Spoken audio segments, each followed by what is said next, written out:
et qui dit tout ce que la parole de Dieu opère en nous, source de vie, c'est une source de joie, de paix, et c'est une parole qui nous transforme.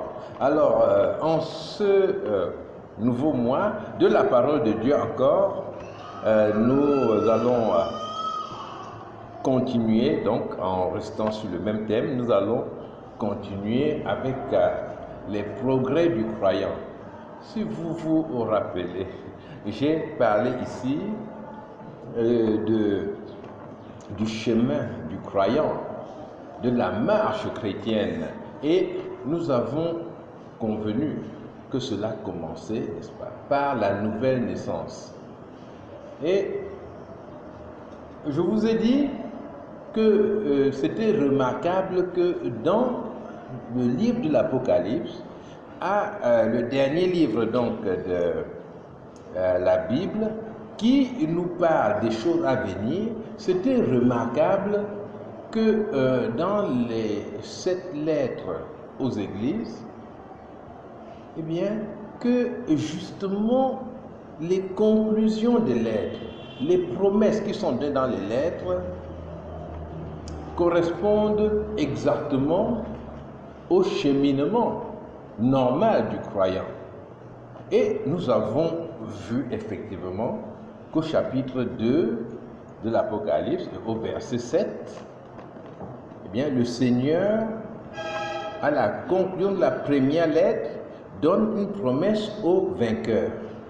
Alors, le vainqueur, je le répète encore, c'est celui qui s'est vaincu lui-même, c'est-à-dire qui a choisi de renoncer à ses pulsions, qui a choisi de renoncer à ses propres choix pour que Jésus-Christ soit le vainqueur de sa vie.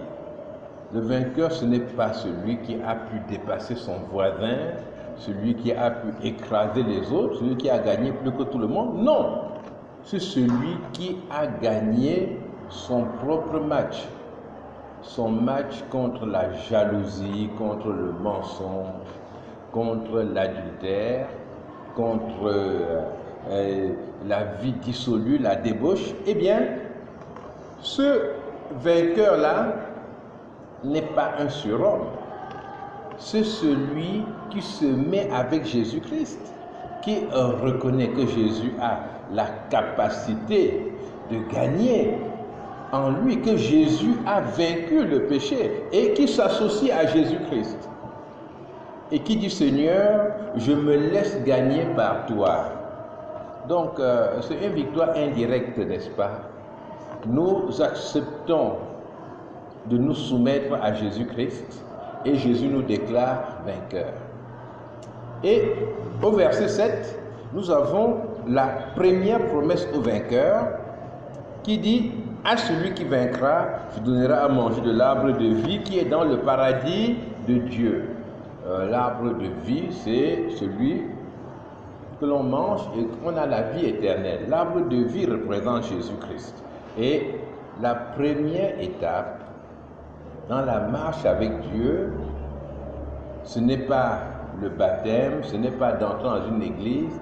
La première étape qui a un retentissement spirituel, donc qui vaut quelque chose, eh bien, c'est que nous recevons la vie éternelle.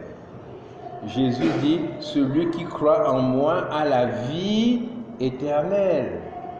Donc, ne l'oublions pas, si quelqu'un n'a pas reçu la vie éternelle, alors il ne lui appartient pas.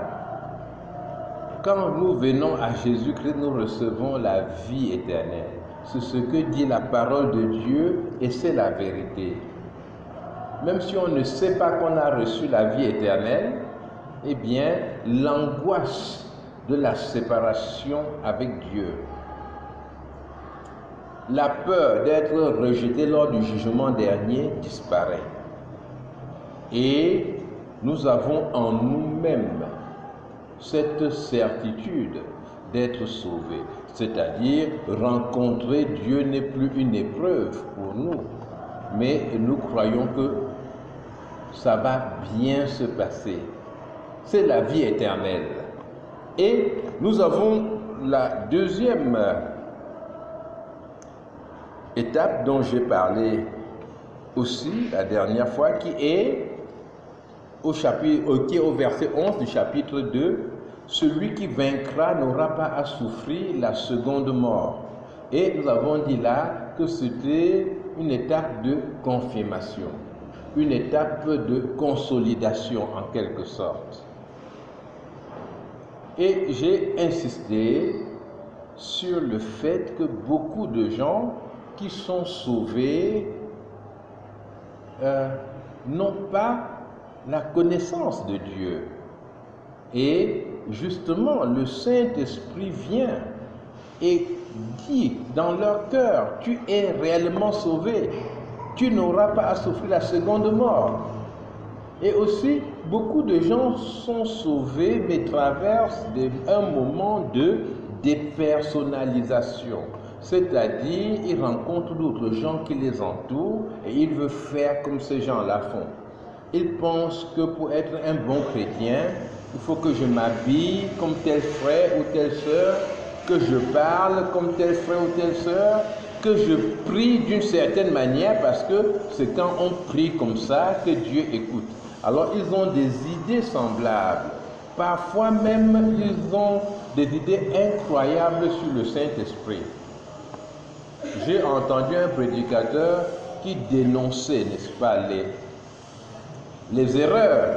Il disait quelque part, il avait suivi quelqu'un qui disait que le Saint-Esprit est entré en lui en passant par la plante de ses pieds.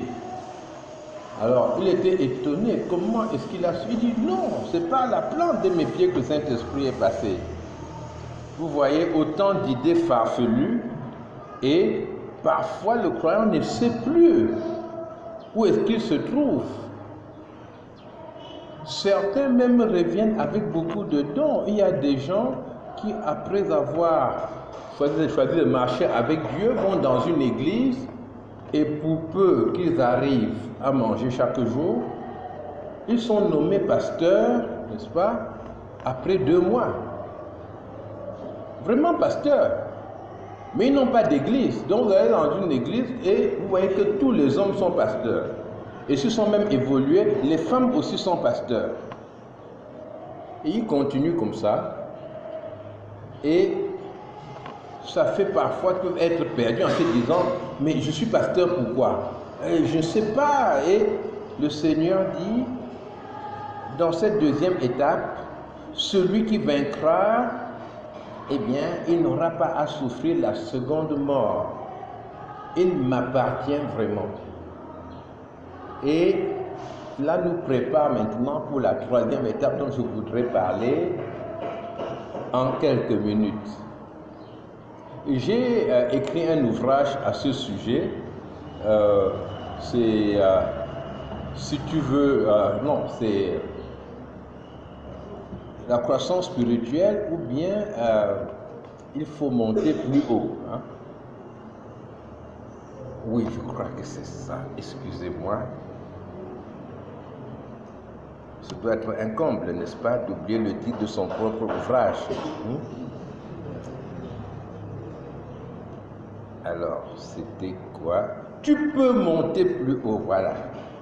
Tu peux monter plus haut. Donc, ne t'arrête pas. Il y a encore des marches devant toi et tu peux monter plus haut. Alors, aujourd'hui, nous allons lire dans l'Apocalypse, au chapitre 2, le verset 17,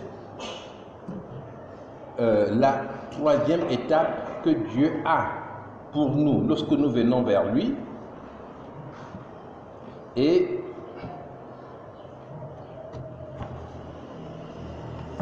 Apocalypse au chapitre 2, verset 17, je vais lire. Que celui qui a des oreilles entende ce que l'Esprit dit aux églises. À celui qui vaincra, je donnerai de la manne cachée et je lui donnerai un caillou blanc. Et sur ce caillou est écrit un nom nouveau que personne ne connaît, si ce n'est celui qui le reçoit. Donc, l'enfant de Dieu, avec la certitude d'être sauvé, maintenant va recevoir de la manne cachée s'il est vainqueur, s'il continue à se confier en Jésus-Christ et non en lui-même, s'il continue à accepter la pensée de Dieu comme étant ce qu'il y a de meilleur pour lui, s'il continue à rejeter le péché parce qu'il veut demeurer en Jésus-Christ et à dire non, je suis mort au péché, maintenant je suis vivant en Jésus-Christ, eh bien la troisième étape, c'est que le Seigneur lui donne de la manne cachée et lui donne un caillou blanc.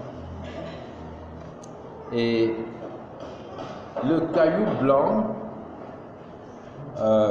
sur un plan historique, d'après ce qui est expliqué par les exégètes, hein, ceux qui se sont plongés dans l'histoire et qui ont regardé à quoi toutes ces choses correspondaient, eh bien, le caillou blanc était un signe d'approbation.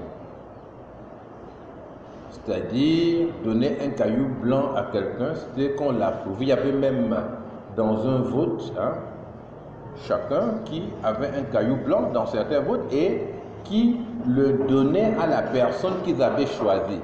Donc le caillou blanc, c'est un signe d'approbation.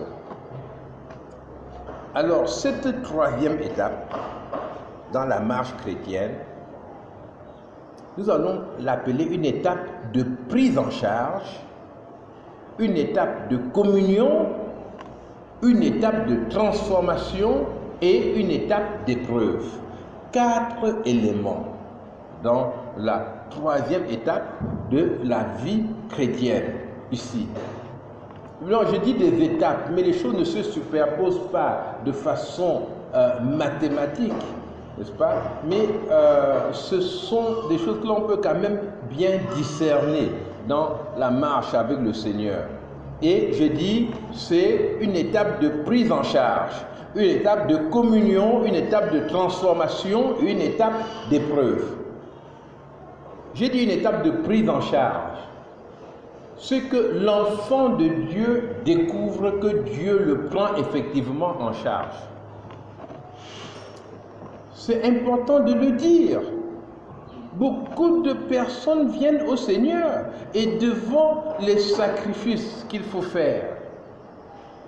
Par exemple, une femme qui doit abandonner un homme qui subvenait à ses besoins.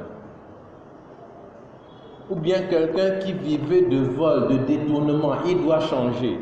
Un autre qui vivait de corruption, pas assis dans un bureau et chacun qui passait, il monnayait ses services, il doit arrêter. Or, il avait déjà acquis un certain niveau de vie. Eh bien, Dieu nous prend en charge. La prise en charge de Dieu, cela signifie que Dieu subvient réellement à nos besoins. Et quand on parle de Dieu, c'est notre Créateur. Il sait de quoi nous avons besoin. Et il distingue très bien entre nos besoins et nos envies. Et l'enfant qui a faim peut avoir envie de frites de pommes et la maman trouve que non, il a besoin effectivement de légumes, hein, il a besoin de manger du couscous et ces deux choses sont différentes. Il veut, il désire cela, mais son besoin n'est pas exactement ce qu'il désire. C'est comme cela que ceux qui boivent et qui deviennent ivres estiment qu'ils veulent boire, c'est utile pour eux, mais en réalité, leur besoin, c'est un besoin plus profond. Quelque chose leur manque et le Seigneur sait ce qu'il nous faut. Donc, troisième étape, c'est la prise en charge. Dieu donne la manne. Et Je me suis rendu compte en prêchant dans différents milieux qu'il y a beaucoup de chrétiens qui ne savent pas ce que c'était la manne. Et pour ceux qui ont été à l'école du dimanche, c'est une chose tout à fait naturelle. Pour ceux qui lisent la Bible, mais oui, on sait ce que c'est que la manne. La manne, c'est un aliment spécial que Dieu a donné à Israël dans le désert. Après que Israël soit sorti du pays d'Égypte, qu'ils aient quitté l'esclavage en Égypte, ils sont entrés dans le désert, il n'y avait rien qui poussait et Dieu les a pris en charge. Et Dieu leur a donné la manne qui tombait du ciel et qu'ils devaient ramasser tous les matins. Et cette manne-là était un aliment complet, c'est-à-dire ils ont mangé la manne et personne n'a eu des problèmes des maladies, personne n'a eu des troubles digestifs à cause de la manne. La manne a réellement suffi au peuple d'Israël dans le désert. Donc Dieu nous prend en charge et nous montre qu'il est absolument suffisant. Une nourriture complète, une nourriture gratuite.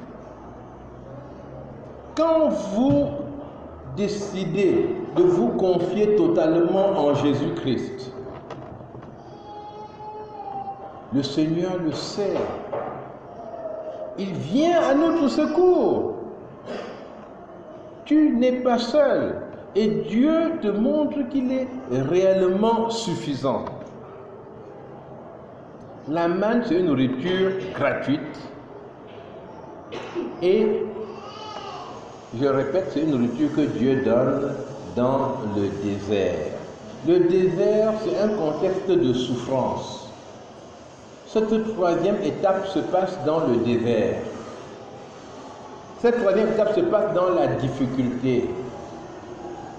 Le choix de marcher avec Jésus-Christ nous a conduits dans des problèmes. Évidemment, beaucoup de gens vont vous dire non, quand on choisit Jésus, c'est fini avec. Non, quand on choisit Jésus, je vous assure, il y a des nouveaux problèmes qui viennent, que vous n'aviez pas prévus. Maintenant, il faut même pardonner à des gens que vous rencontrez tout le temps et qui vous ont fait du mal. Et avant, vous aviez prévu de vous venger. Il faut changer. Maintenant, il faut vivre de façon honnête. Et cela vous embête. Parce que vous n'allez pas avoir tout ce qu'il vous faut pour continuer à vivre comme par le passé. Donc parfois, il faut même choisir de changer de niveau de vie, n'est-ce pas? Et tout le monde autour de vous ne comprend pas. Il peut même arriver que vous soyez obligé de changer d'amis. Il y a des gens parmi nous pour qui l'amitié est sacrée. Ils rencontrent quelqu'un qui leur dit « Ah, on était ensemble en classe de 5e. » Il regarde, l'autre lui rappelle « Oui, le professeur, ils sont contents toute la journée. Déjà, ils sont « Ah, oui, c'est toi mon ami, mais voilà un bar, allons boire. » Bon, lui, il ne boit pas, mais c'est son ami de 5e. Vous voyez ça? Il s'assied avec lui au bar. Ils boivent. Après, ils ne peuvent pas se quitter.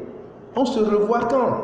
L'autre a des habitudes qui sont incompatibles avec les siennes. Il est un enfant de Dieu, mais c'est son ami. Vous voyez? Et à la fin, il se retrouve dans des choses qu'il n'a pas prévues à cause de l'amitié. Il y a des gens qui n'arrivent pas à s'imposer dans leurs amitiés. Et dans le désert, il faut abandonner vos amis. Vous n'avez pas réussi à les conduire à Jésus-Christ. Vous avez vu votre ami de 5e, quand il disait « Ah, maintenant, je bois là-bas. » Vous lui disiez « Non, maintenant, moi je lis la Bible. » Vous auriez pu gagner ce match-là. Vous n'avez pas été vainqueur. Et là, dans le désert, vous souffrez parce que vous êtes retiré d'une façon mentale du monde du péché. Vous continuez à être dans le monde, mais vous n'êtes plus du monde. Et l'apôtre Pierre disait, par exemple, de ne pas regarder comme une chose étrange la fournaise dans laquelle nous nous trouvons. Il le disait à des chrétiens, des enfants de Dieu. Donc, lorsqu'on vous dit que quand on croit au Seigneur Jésus-Christ, tout va marcher comme sur des roulettes. Ah oui, mais sur les roulettes de Dieu, n'est-ce pas? Pas sur vos roulettes. Hein? Lorsqu'on vous dit, quand tu crois en Jésus, vraiment, tout va doubler dans ta vie, tout va... Non, tout ne va pas doubler. Par exemple, le péché ne peut pas doubler, n'est-ce pas? Non. Et maintenant, cette manne, ici, est une manne cachée.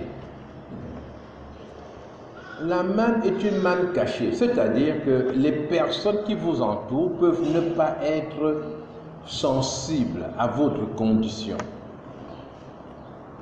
Certains peuvent vous regarder vivre et se dire, mais le monsieur là, mais qu'est-ce qu'il attend pour se suicider? Rien ne va dans sa vie. Hein? Pas de travail, des difficultés, qu'est-ce qui représente? Rien. Mais il ne sait pas que vous recevez la manne cachée. Il vous voit toujours debout. Il se dit, mais le type là, il doit manger la nuit. Hein? Comment il fait? Oui, il a trouvé, vous mangez en secret. Vous êtes avec le Seigneur qui vous donne une capacité supérieure que le monde ne peut pas comprendre. C'est bien que dans les malheurs les plus terribles, eh bien, la joie de Dieu peut se superposer à cela et vous donner la capacité de traverser toutes sortes d'épreuves. Plus personne ne vous comprend. Mais vous êtes debout parce que le Seigneur vous a donné la capacité d'être debout. Vous commencez même déjà à expérimenter les richesses spirituelles de Dieu. Vous commencez à apprécier sa présence d'une façon particulière. Et donc cette troisième étape-là est aussi une étape de communion. Nous avons l'exemple de Jacob qui a quitté sa famille et qui est parti chez Laban. Et nous voyons que Jacob a été pris en charge, n'est-ce pas? Dieu s'est occupé de lui. Et Dieu a subvenu à ce besoin et Dieu l'a ramené. La Bible nous parle du caillou blanc maintenant. Un caillou sur lequel est écrit un nom nouveau. Nous recevons l'approbation de Dieu. Quand nous marchons avec le Seigneur et que nous lui obéissons, quand nous acceptons de perdre à cause de Dieu, de donner quelque chose que nous avons à un autre qui en a besoin aussi, à cause de Jésus-Christ, parce que nous pensons répondre à l'ordre de Dieu. Quand le Seigneur lui-même voit la disposition de notre cœur, mais il est heureux. Nous recevons l'approbation de Dieu. Nous nous couchons le soir joyeux, peut-être sans avoir mangé, peut-être dans une situation où on a annoncé un malheur ou autre chose, mais nous nous couchons avec une joie que le monde ne comprend pas, qui est la joie de celui qui entend Dieu lui dire: bon et fidèle serviteur, reste dans la joie de ton maître. Nous savons que le Seigneur est là. Ce n'est pas que nous sommes devenus parfaits, mais nous avons dans notre cœur l'approbation de Dieu qui dit c'est bien, qui dit je suis content. Vous dites c'est vrai Seigneur, j'ai bien fait. Et au fond de vous-même, vous avez cette voix-là qui vous dit « Je suis content ». C'est bien. L'approbation de Dieu. Et non seulement cette approbation, mais il nous donne un nom nouveau. Le nom dans la Bible, c'est la personnalité. En réalité, même dans la vie en général, si vous avez un petit chien qu'on vous donne, hein, celui qui achète un chiot, ben, il l'amène à la maison, il ne dit pas chiot, chiot, oui, mon chiot, il lui donne un nom. Il lui donne un nom qui sert à l'apprivoiser, qui sert à faire du chiot un élément de la maison. Le chiot lui appartient parce qu'il lui a donné le nom.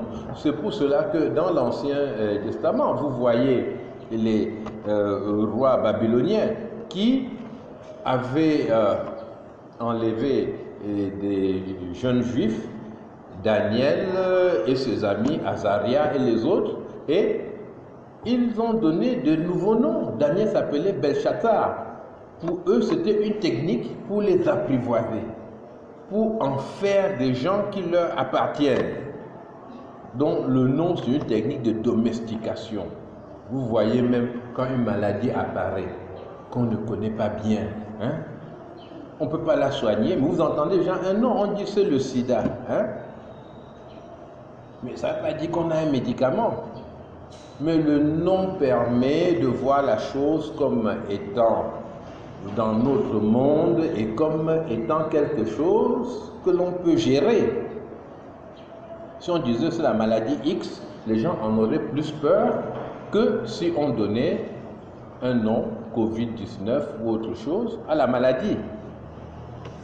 Et dans la Bible maintenant, quand Dieu donne un nom, cela correspond à la personnalité qu'il veut créer, qu'il veut mettre en nous. Et il y a un nom qui s'appelle Abraham.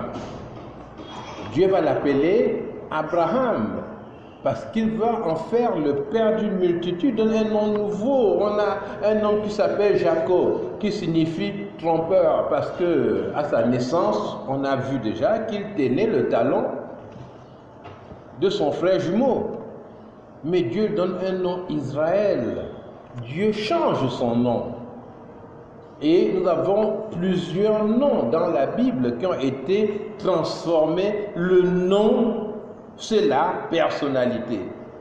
Si bien que quand quelqu'un vient dire je vous décore au nom du président de la République, il veut dire que le président n'a pas simplement eu le temps de venir vous décorer lui-même. Il veut dire qu'il est envoyé par le président.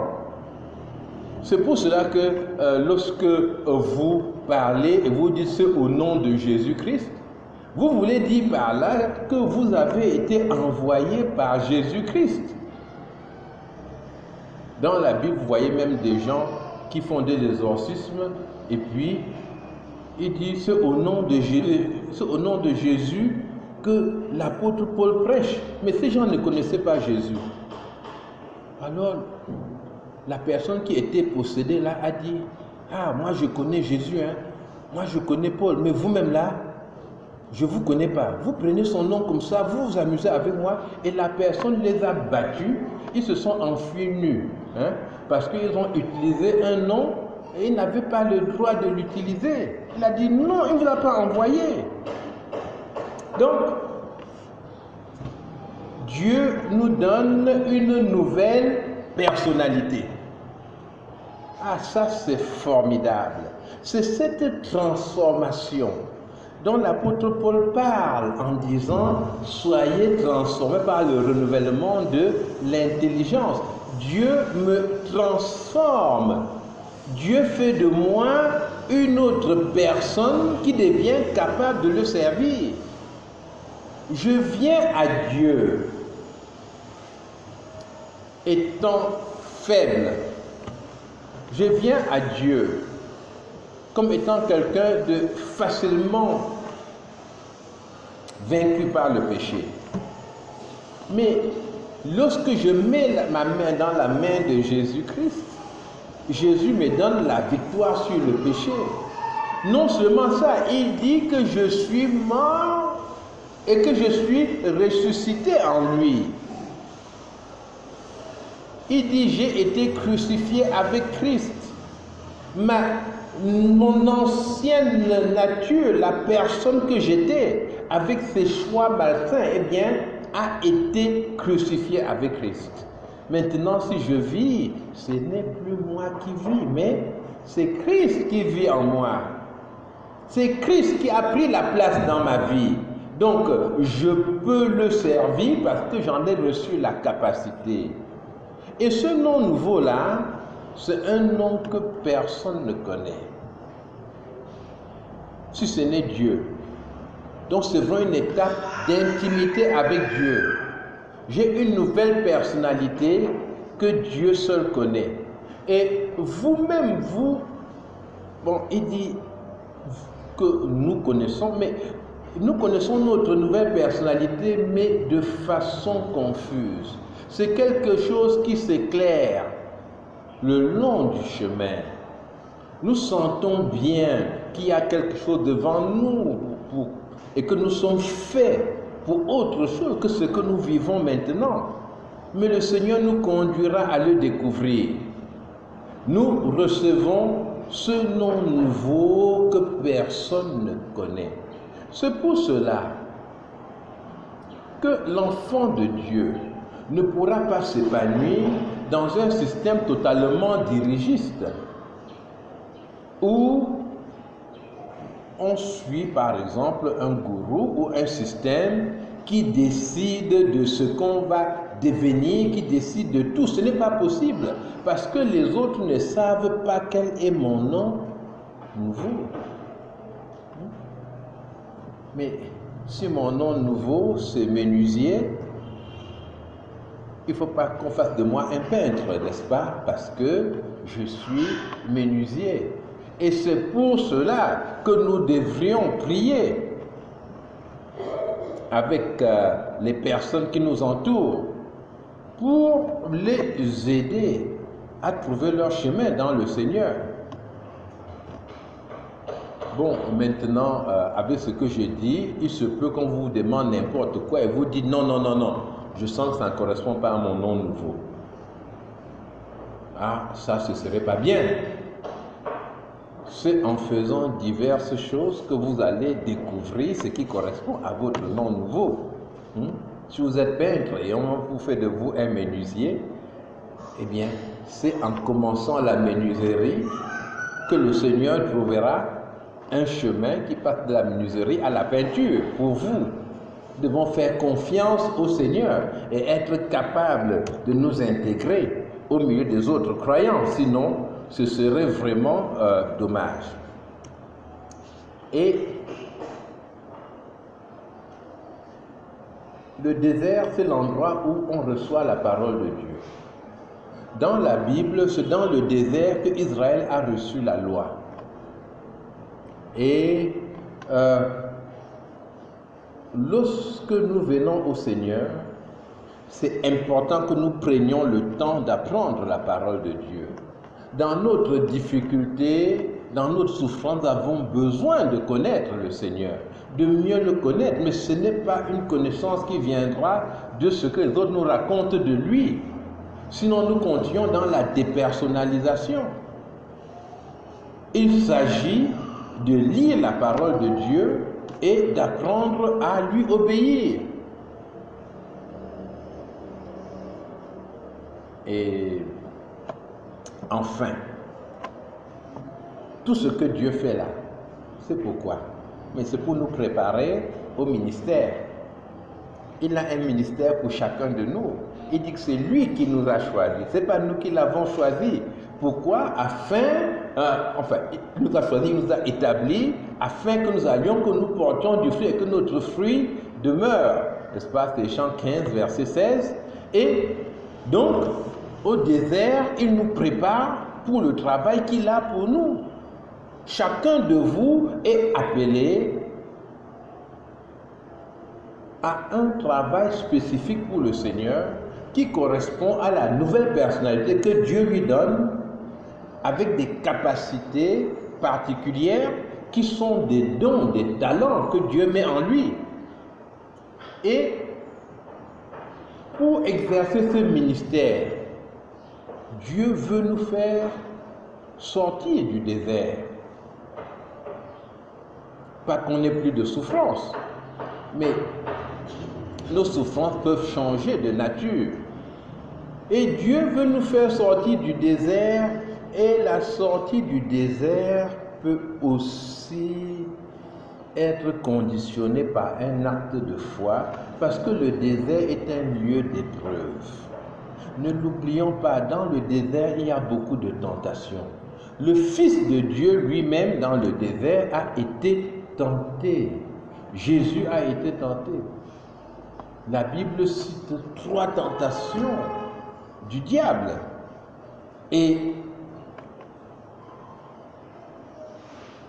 notre sortie du désert, comme je l'ai dit, peut être conditionnée par un acte de foi. Pour Israël, la sortie du désert, après 2 ans de désert, c'était quoi? D'aller lutter contre des gens qui ressemblaient à des montagnes. C'était des géants. Et maintenant, il devait dire, oui, je crois que Dieu est capable de m'aider, je peux gagner, et il devait sortir ainsi du désert. Israël a eu peur, ils n'ont pas eu confiance en Dieu, et ils ne sont pas sortis du désert. Leur désert a duré, et c'est devenu même plutôt un errement, c'est-à-dire ils tournaient en rond dans le désert pendant 40 ans.